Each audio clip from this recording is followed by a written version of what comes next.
Lesson 29. Prophecy by Symbolic Actions, Part 13. Wield a sword 3 times. Scripture reading, Ezekiel chapter 21 verses 14 through 17. Introduction. God commanded the prophet Ezekiel to clap his hands together to wield a sword 3 times. This is the 13th prophecy by symbolic action. The first symbolic action is clap your hands together. Ezekiel chapter 21 verse 14 states, "You, therefore, son of man, prophesy and clap your hands together." Here, hands is kaph in Hebrew, which means hand on hand, and clap is nakah in Hebrew, meaning to smite hard. Hence, God commanded the prophet Ezekiel to brutally and severely smite his hand with the other hand. The second symbolic action is let the sword be doubled the 3rd time. Ezekiel chapter 21 verse 14 says, "And let the sword be doubled the 3rd time, the sword for the slain.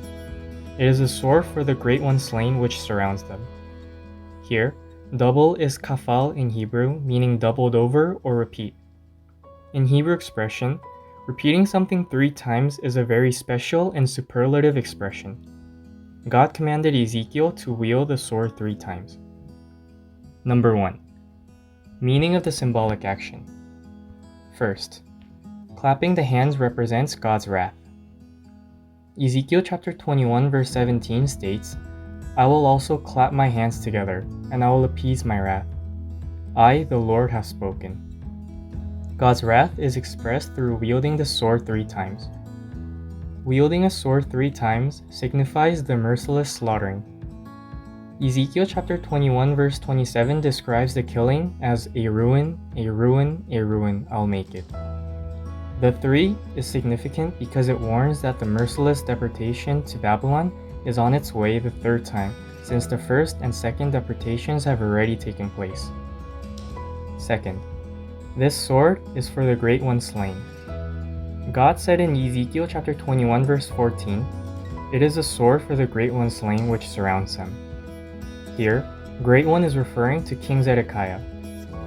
Ezekiel chapter 21 verse 25 states, "And you, O slain wicked one, the prince of Israel, whose day has come, in the time of the punishment of the end." The phrase which surrounds them in Ezekiel chapter 21 verse 14 indicates that even if King Zedekiah tried to flee secretly, the Babylonian army would chase after him and ultimately seize him. 2 Kings chapter 25 verses 4 through 7 indeed records that King Zedekiah fled the city and went to Jericho, but was ultimately captured and taken to Babylon in chains with his eyes gouged out. Number 2. The result of God's wrath. First, wielding the sword 3 times and the 3 deportations to Babylon. As seen earlier, after God wielded the sword 3 times, the southern kingdom of Judah was taken to Babylon across 3 deportations. This was an outpour of God's wrath. Ezekiel chapter 21 verse 17 states, "I'll also clap my hands together, and I'll appease my wrath. I, the Lord, have spoken." Here, appease is nuach in Hebrew, meaning to rest. This means God's rest comes at the outpouring of God's wrath. Hence, King James Version renders Ezekiel chapter 21 verse 17 as, "I'll also smite my hands together, and I'll cause my fury to rest. I, the Lord, have said it." Second, the plagues in the last days. In the last days, God will pour out the plague of the 7th seal, the plague of the 7th trumpet, and the plague of the 7th bowl. The plague of the 7th bowl is when God's wrath outpours. Revelation chapter 15 verse 1 states, "Then I saw another sign in heaven, great and marvelous 7 angels who had 7 plagues, which are the last because in them the wrath of God is finished." Revelation chapter 15 verse 7 speaks of the 7 golden bowls full of the wrath of God. And Revelation chapter 16 verse 1 also mentions the 7 bowls of the wrath of God. Therefore, saints must never worship the beast and his image and receive his mark on the foreheads or hands, for if they do, they will drink the wine of God's wrath.